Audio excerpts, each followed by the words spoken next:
Ladies and gentlemen, welcome to Corvinus versus Crackedy here in the content creator preview of the AoE 4 Sultans Ascend DLC. We have Golden Pit once again as our map, and boy oh boy, do we have a lovely civilization matchup here. It is Byzantines versus Japanese. Crackedy is going to be in command of the Japanese with the color teal, and to the north it is going to be Corvinus playing as the Byzantines in purple. Now we've seen, at least, especially if you've seen some of my costs before, we've seen these civilizations in action before, but I think this is going to be the first time I cost a Byzantine versus Japanese matchup. Obviously, the two brand new civilizations, a lot of new features to be discussed. In case you missed out some of those costs, I definitely recommend you check them out, because we've seen some very interesting strategies with these civilizations. So, Japanese, the first thing that we're going to have to take a look at is how you age up the feudal age. In Dark Age, it's a fairly standard start. You use your farmhouse as a mill as well. It's a mill and a house. You can place it on the berries. And then your forge is essentially a blacksmith and a mining camp. So that's what Crackedy is going to use on his gold mine. On the other side, there is a bigger thing for Corvinus, though. And that is the cistern. Cistern, giving you 5% production boost right now, and you can increase that boost by connecting it to additional cisterns, and that's going to raise the water level, and with that, the bonuses that come with the cistern. And you also have a toggleable ability, which is either research rate, lower damage taken from buildings, or conscriptio, which is the most commonly used, just to boost production. By the way, this is actually a lovely statue. This is kind of new as well, I think, in the DLC, that scholar statue. Crackedy just rocking the good old-fashioned fishing boat statue for the time being. You may also notice this extra resource here for Corvinus, which is olive oil. Byzantines can use that to purchase mercenaries. They can use that to just sell it as a resource and, let's say, get a fast castle out of this. And once again, we're going to see the Grand Vinery coming in here as the landmark of choice for Corvinus. Now, the alternative landmark, the Imperial Hippodrome, is also a very powerful one, but players seem to be favoring the Grand Vinery because it gives you a massive amount of olive oil income, and you can use that, as I said, to get some mercenaries out, to sell it for extra gold. And this landmark is quickly turning out to be the favored one over the Hippodrome among the players. On the other side, this is the popular landmark of choice here as well for Japanese players, the Kura Storehouse. Will spawn farms around it. And those farms that you get for free allow you to have a seamless transition from sheep and berries to a farm-based economy. I think it's immensely valuable, and I think it's one of the most powerful feudal age landmarks, especially if you want to play aggressive early on. On this map, you definitely can afford to play early on. In fact, maybe you should, because here on Golden Pit, most of the gold is in the middle, so players don't really have access to a lot of safe gold. So playing for Golden Isle is definitely a strategy that you can contemplate. On this generation, we have 2 gold mines for each player, but sometimes the second gold mine spawns a lot further away. Crackedy is definitely having it exposed, whereas for Corvinus, it's a lot more safe, I guess, at the back, tucked away. And the backup is also on the other side, so he's got some more wiggle room. Byzantines also get some passive stone income by building buildings, so you will see that stone income rise, and it's valuable because your cisterns will cost stone, and the aqueducts that you use to connect them will also cost stone.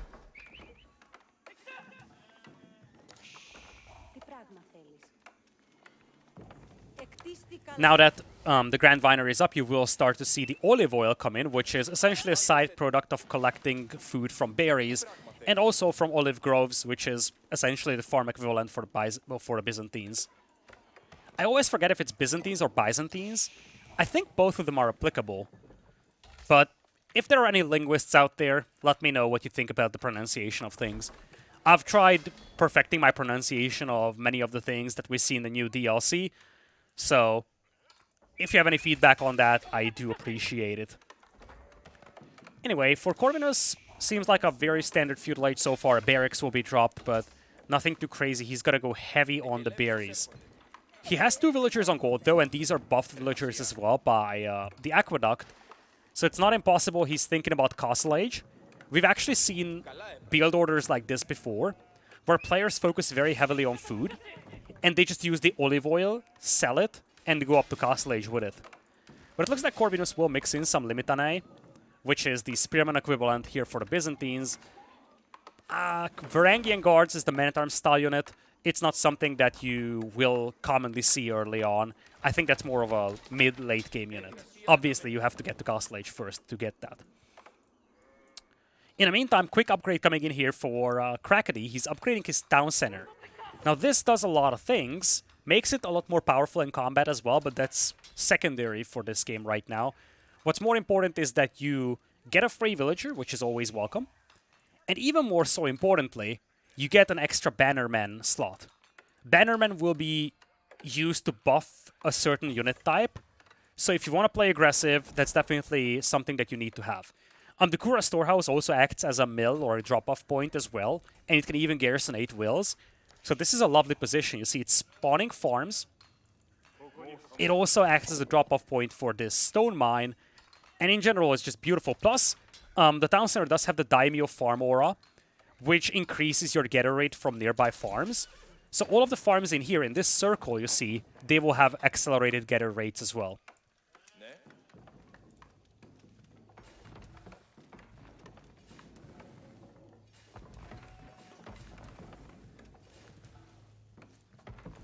Aqueducts now in construction. You see, Corvinus is expanding the aura over here, so he gets that that getter buff. Right now it's at 5%, but once you get tier 2, which happens when these two cisterns are connected, he's going to get plus 10% buff over there.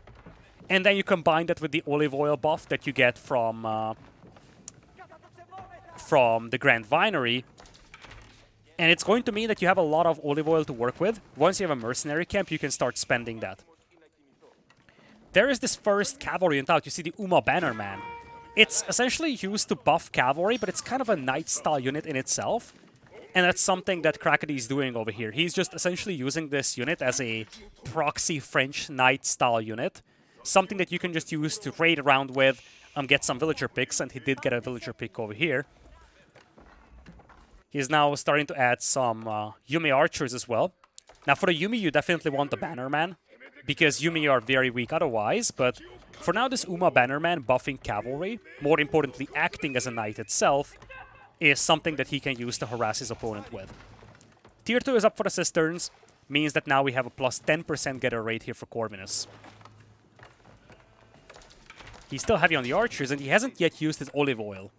He's stacking up quite some from it, and you see, with the second batch of berries being very close, he doesn't need to walk a lot to get that, but he doesn't actually have the Grand Vinery aura reaching this part of the map.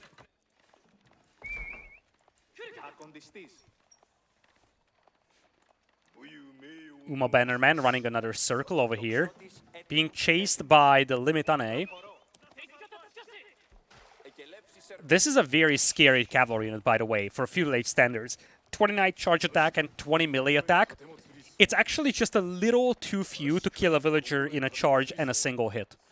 You see, that would be 94, or that would be 49 damage, and the villager is 50 HP. That's why the scout is accompanying it. A charge with the Uma Bannerman, plus a katana hit from the Bannerman itself, combined with a single hit from a scout, which does basically no damage, but just enough to weaken a villager a little bit, is enough to kill a villager. So that's the concept of combining these troops over here for Crackedy. Yume now making their appearance on the battlefield, quite a few of them actually. They don't have great base attack. Are we going to see shield wall? Limitanae now coming in here, and they do have this ability to get the shield wall going. It slows them down, but they are now virtually resistant to archer fire, and you see that's exactly the plan. They're just chasing, soaking up the arrow fire, and then the archers from the back line focus down the Yume. Nice combination over here for Corvinus. It would have been even better if the rest of the Limitanae also joined this fight, but this is a decent fight for him given the circumstances, I feel. Though, as I said, this disconnect between the two groups of troops for him is definitely something that hindered his ability to repel this attack. Needs to fall back a little, I feel, needs to regroup. In the meantime, we have... Oh, we have some mercenaries here. This is... Oh, look at this. I totally missed this. Corvinus, cheeky as ever. I mentioned the ability to get some mercenaries out. That's exactly what he did. We're going to talk about that in a second. But first, let's take a look at this fight, which should be cleaned up now. So with the mercenaries, you can unlock contracts which unlock a certain type of a unit. You see, let's say, longbows in feudal, or keshiks, or javelin throwers. But what Corvinus did was place it close to a trade post. And when you place it close to a trade post, you unlock specific units that are limited to this trade post only. So Corvinus is able to get royal knights out there, French knights, by placing this mercenary building close to this trade post. The other one would actually give him Sipahi and crossbows. But that's how these knights just magically appeared on the battlefield, and this is definitely something that you have to keep an eye out on when you fight the Byzantines. Suddenly, there is no response from Crackedy. That's the power of this mercenary approach from the Byzantines. You can quickly pop out a unit that your opponent does not expect.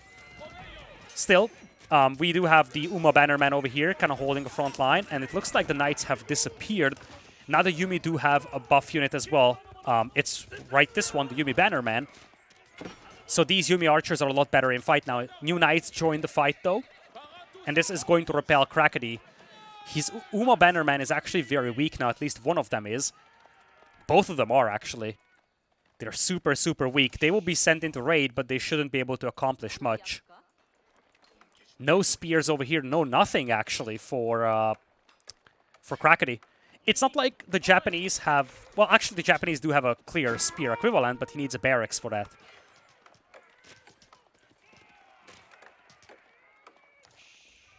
For now, knights will fall back, but this is why it's so valuable for Corvinus to get all this olive oil from the berries.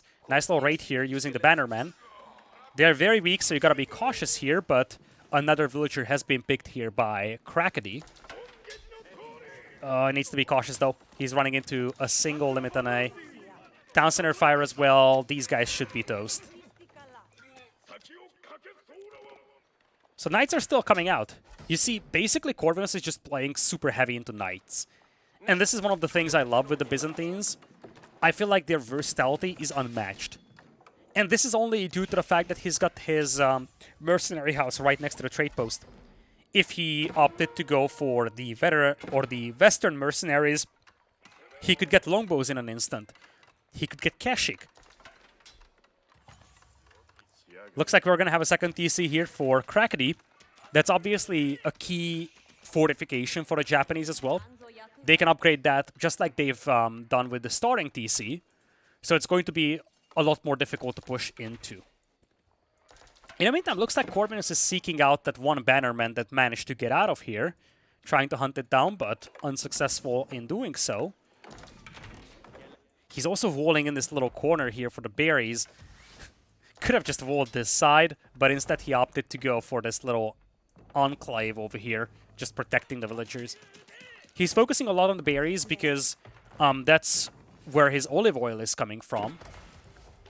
And obviously he's playing heavily into knights, so he needs that olive oil to get those knights out there.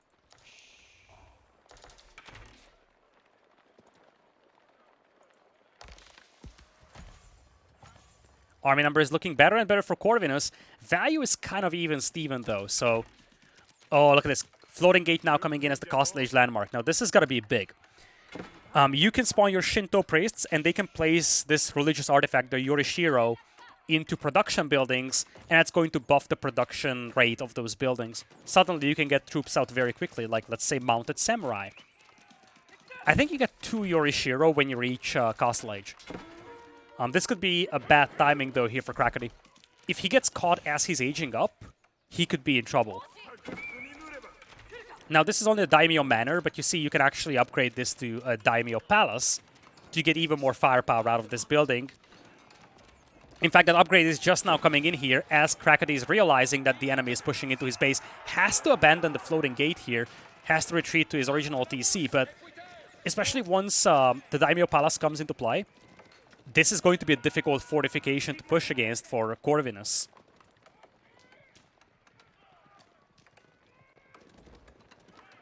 Floating gate still under construction. There is the upgrade coming in. Knights will charge in. Yumi archers are also buffed here. Nice little flank with the Uma Bannerman. The Hardened Limitanai will take this fight over here with the shield wall on. Now the Daimyo Palace is up though, and it means that you have a lot more arrow fire coming out of this one. Has to be cautious pushing into this is Corvinus.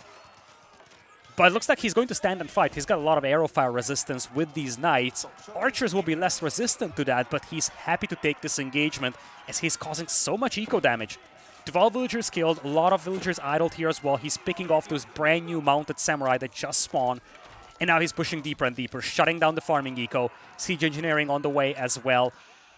Looks like the front of the base here has been cleaned up for Crackedy, but Corvinus is just pushing deeper and deeper. Corvinus needs to be cautious. Once the spearmen are gone, the mounted samurai can clean up the archers.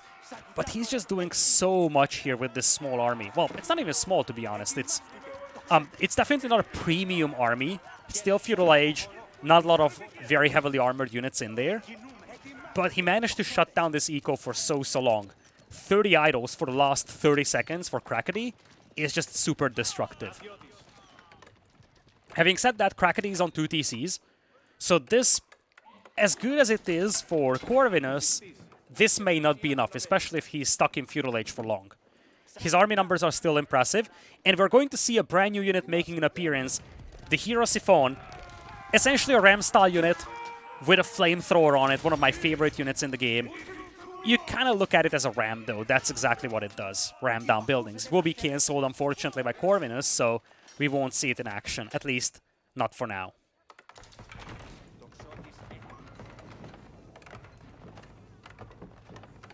Corvinus is very cautious with these walls. Wants to make sure that he isn't getting surprised by those mounted samurai. He's floating a lot of wood, though. That's an awful amount of wood to float. Needs to balance that eco and maybe head to Castle Age. Or he could also build a bunch of Hero Siphon, but I don't know if he can protect this now. I feel like this is where Crackedy should start mixing in melee or just standard foot samurai, which would have a good matchup against the army of Corvinus. Problem for Crackedy is that, as I said, his eco was shut down for so long that he's unable to afford the units right now. He's barely able to get some mounted samurai out. Shinto Priest is in there, though, and you see it's carrying the Yorishiro. So now you're going to drop that in the... is that going to be in the TC?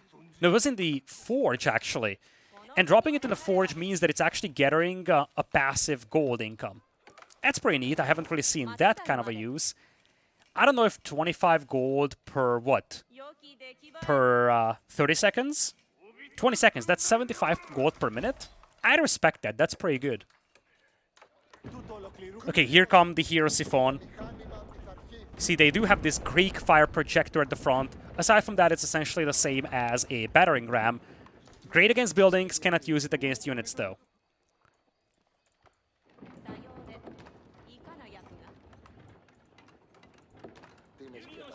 Crackedy. Still limited on army count. He has 10 Yumi queued up, but he doesn't really have many of them on the field. And you see, the Yumi won't do much against the Hero Siphon. Here they come, just blasting their way through those walls. As I said, this is one of my favorite units in the new DLC. Just looks so cool to look at, and this unit is no joke. You look at this TC, it's just being lit on fire in an instant. It's a very consistent damage output as well, unlike it is for battering rams. And this DC is just going down so quickly. Villagers out there to repair, but it's just a desperate effort at this point for Crackedy. Trying to charge him with the mounted samurai, but he's facing 17 of these limit on A. That is way too much for him to handle. And with the shield wall on, it means that the Yumi can't just easily pick them off.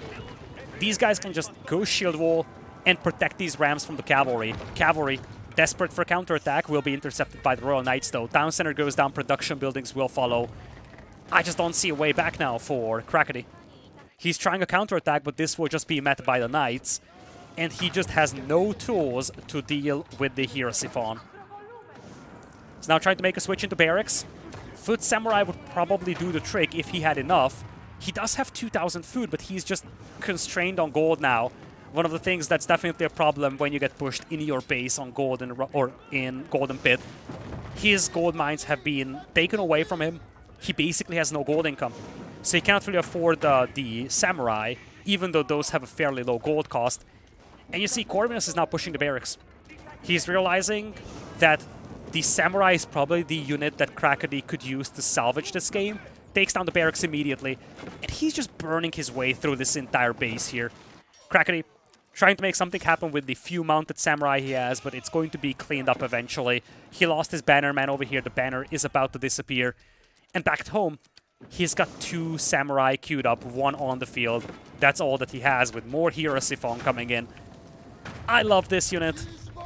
I know, I said this numerous times. But we are just seeing this feudal age prowess of the Byzantines. And part of that comes from Corvinus being able to mix in those initial knights. It just gave him so much momentum, so much strength on the field. And this is why it's so important to keep an eye out on these little sneaks from Corvinus, or anyone with the Byzantines, in fact. He can only make those knights when the mercenary house is right next to his trade post. The reason why he had those knights initially was because he was allowed to build that. And now it's just a mass of archers, supported by some Limitane. Very classic feudal age aggression, spears and archers. And Crackedy, being the Knight of Gold, being pushed away from food for so long, means that he just wasn't able to get the samurai out that he needed to deal with this. Town center now under attack as well, but this is just a desperate effort here by Crackedy. There is some collateral damage as well. With the Hero Siphon, so you see farms are also being burnt down. But it really doesn't come down to the farms. 1 landmark is gone.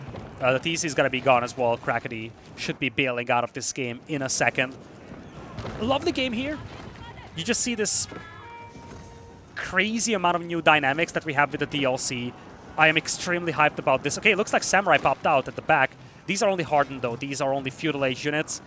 They do have 4 ranged armor, and it looks like Corvinus isn't really paying attention to them right now. But this is the final landmark here for Crackedy. He needs to keep this alive. Villagers have been picked off. I think he might just get landmark sniped here. The building is on fire, and I don't think that Crackedy can repair this quickly enough. Samurai just a little too late to make an appearance, and Crackedy will be defeated over here. So, Japanese versus Byzantines. We've seen a lot of these new features, and this is what makes me so hyped about Sultans Ascend as a DLC. We see not just new civilizations, but a lot of new game mechanics. New ways to use map control, like building a mercenary camp right next to a trade post. This insane level of diversity that you can have for a unit roster for the Byzantines. And I feel like the thing I love the most about all of the new stuff coming with the new DLC is how you can use certain features of the game in a different way compared to what we have seen before.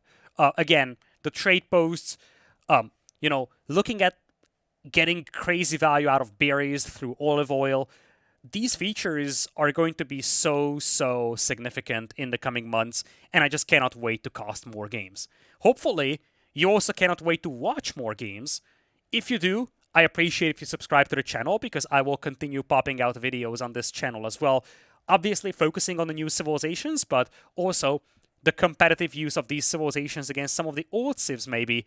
So you definitely want to check out some of my other videos as well. Thank you so much for watching, and I will see you in the next one.